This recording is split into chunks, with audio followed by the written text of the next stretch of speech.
Broadcasting live from an undisclosed location. This is the TCMMA podcast with your host, Chris Cross. Whoa!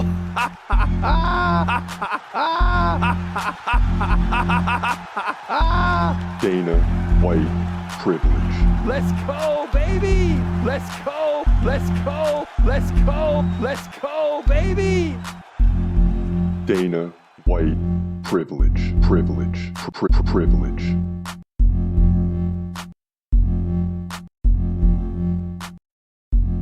What's happening? This is your boy Chris Cross checking in. This is the TCMMA podcast, formerly known as, well, still known as, the Community MMA.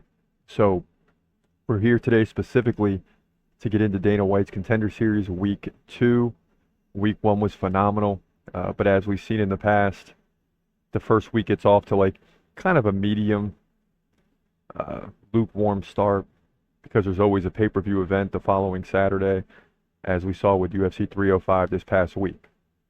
Now, all of a sudden, you just have a regular fight night at the Apex Center, followed by an off week. So Dana White's Contender Series Week 2 is usually when things start to pick up, and then from like weeks 3 to 6, it's just on another level.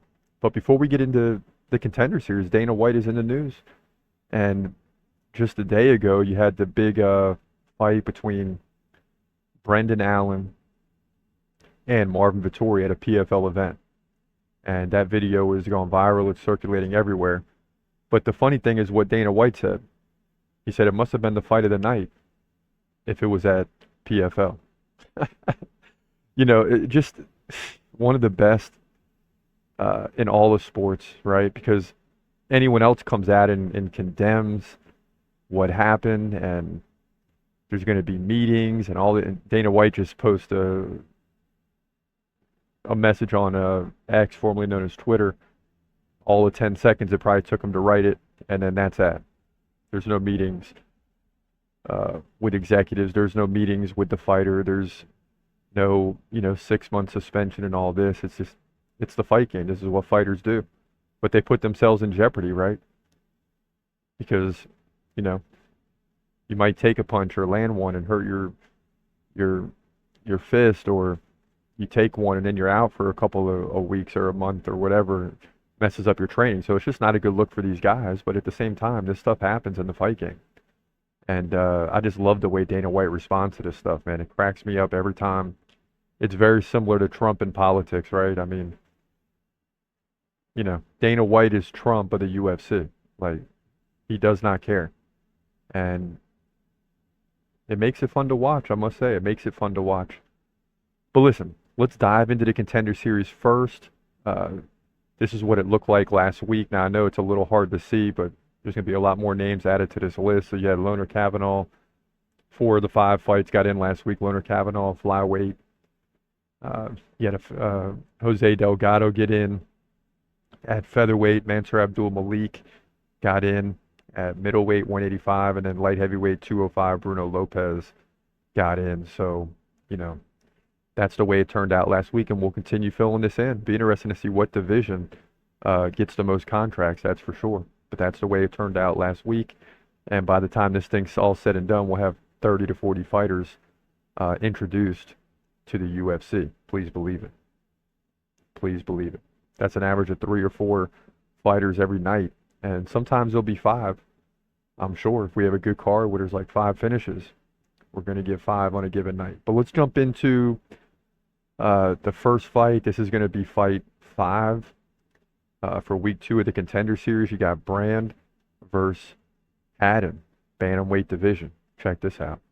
In the bantamweight division at Dana White's Contender Series, you got Billy Brand taking on Cody Haddon. This is USA versus Australia.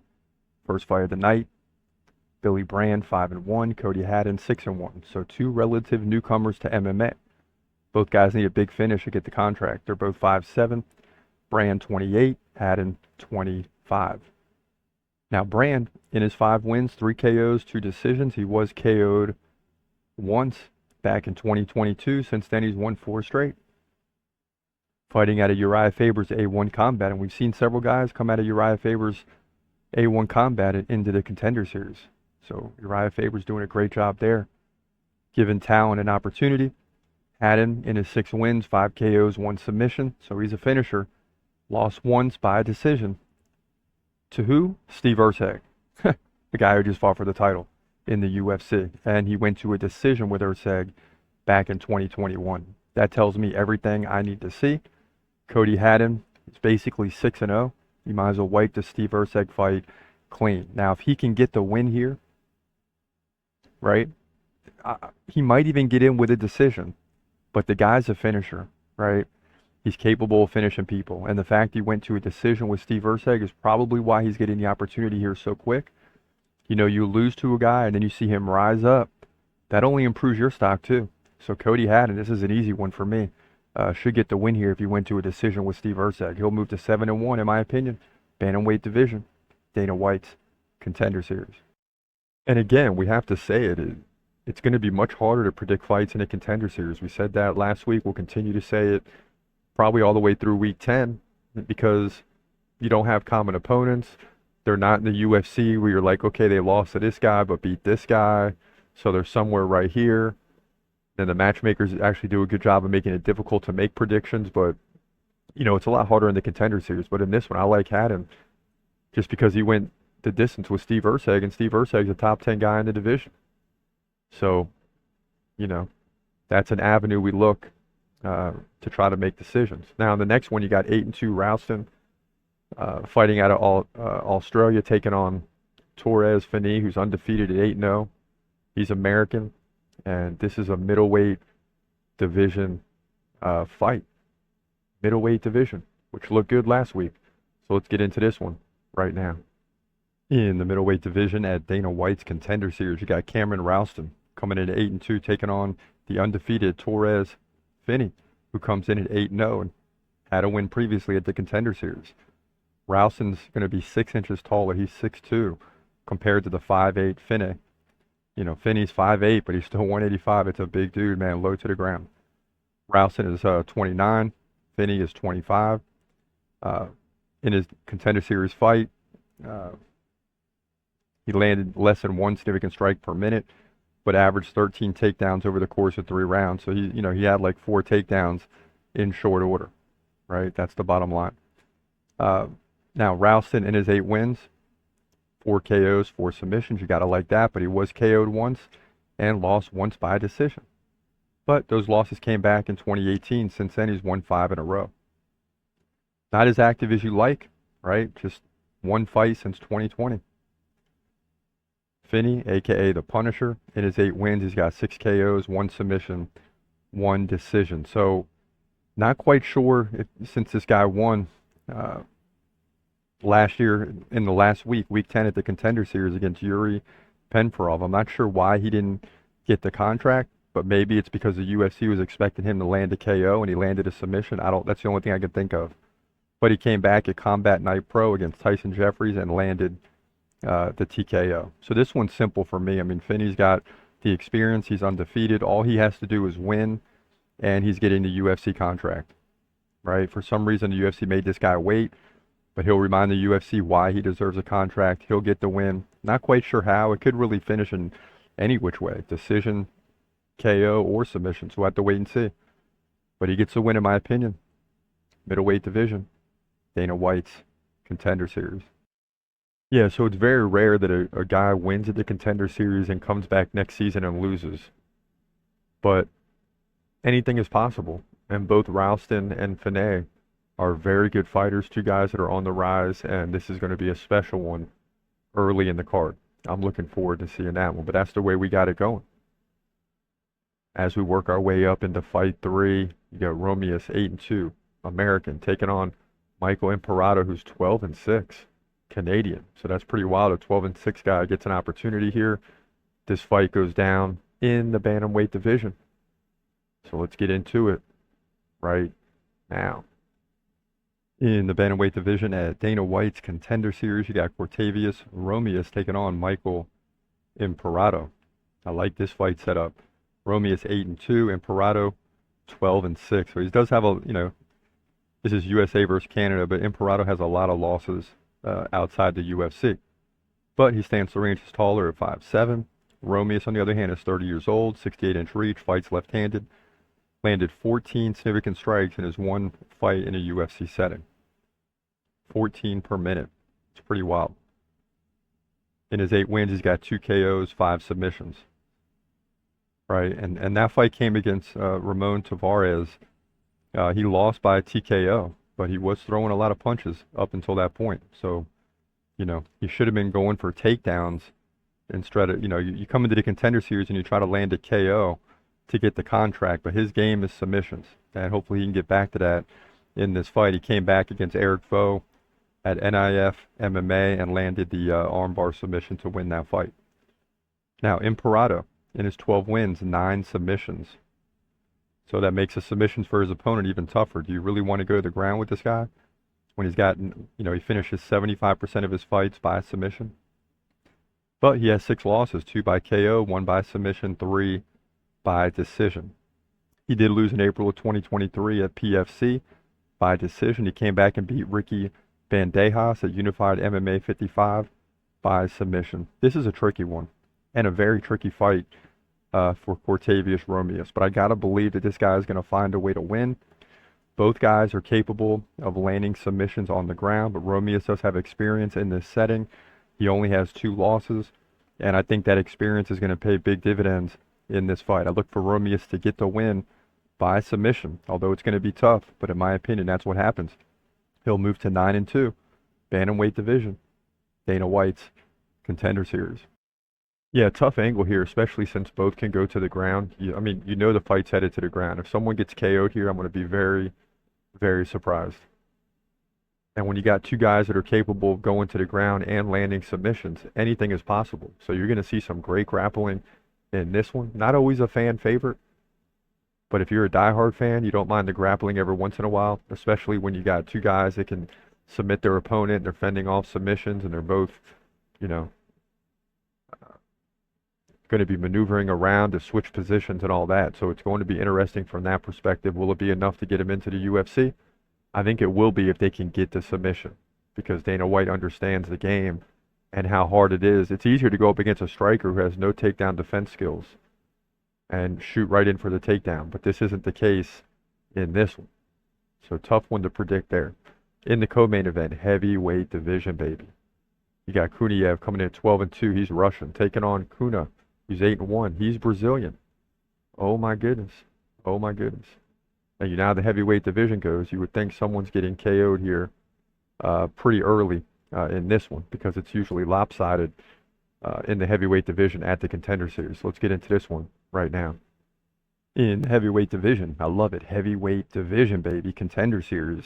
Dana White's Contender Series. You got Rizvan Kuniev taking on Hugo Kuna. Kuniev 12-2, Kuna 8-1, Russia versus Brazil. In this one, both guys are 6'4", both guys are 31 years old.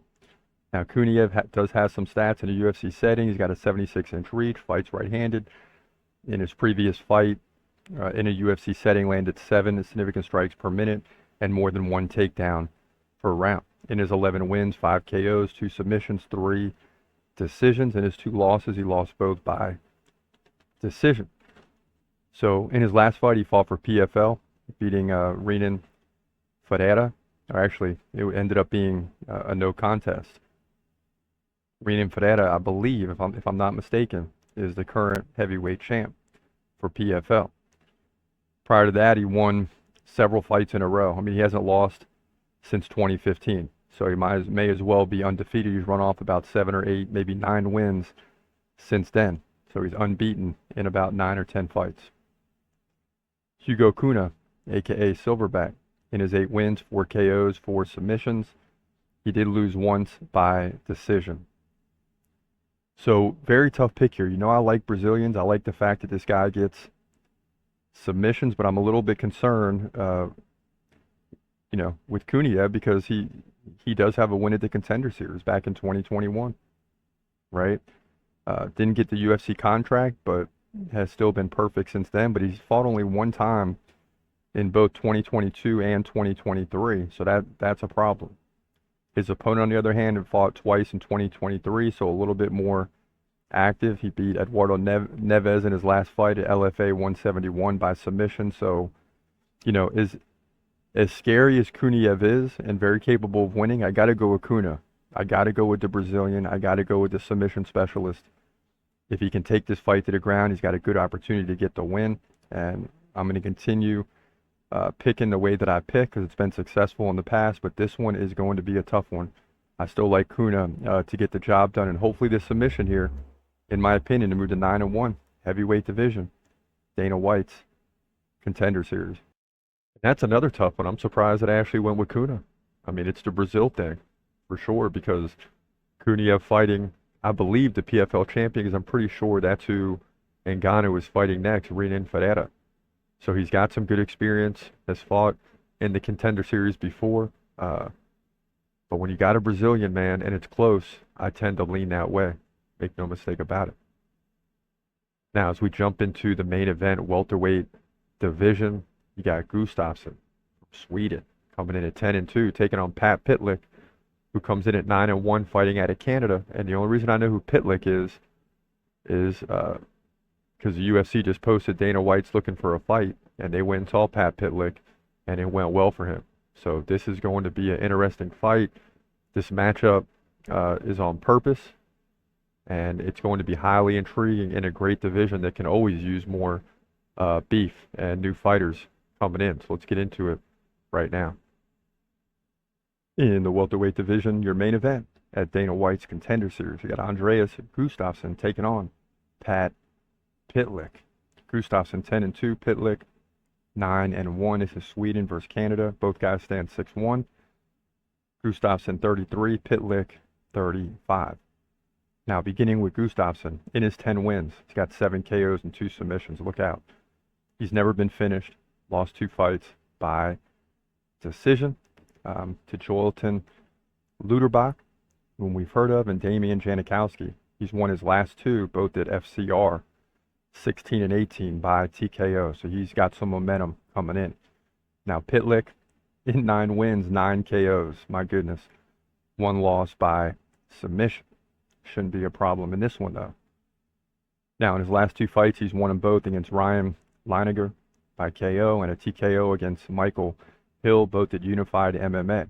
He did lose to Jake Lindsay.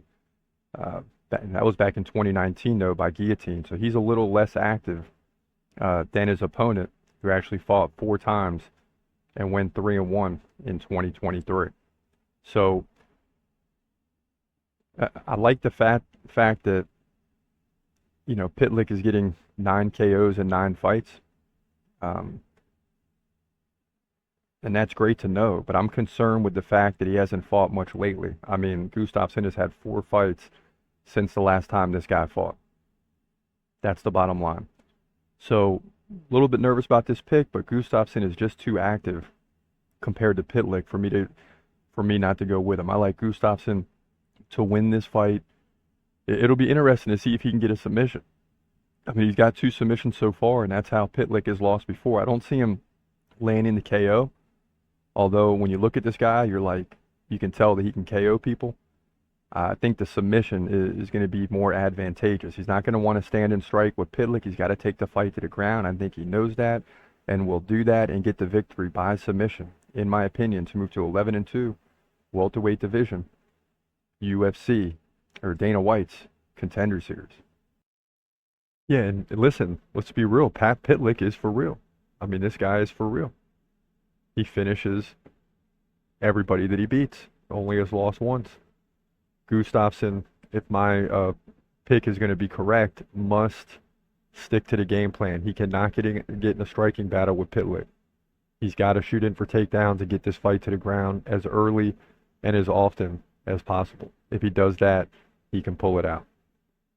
But that's week 2, Dana White's Contender Series. Always exciting. I love this part of the year. The fall has arrived. Football is getting ready to begin. Everything is heating up, and the UFC is pretty much here Tuesday and Saturday, all the way through October. So let's get it, man. Let's keep it rolling. For now, this is your boy Chris Cross. Hope you enjoyed the picks. Let me know what you think. Until next time, I hope you have a great day, and God bless. As always, peace.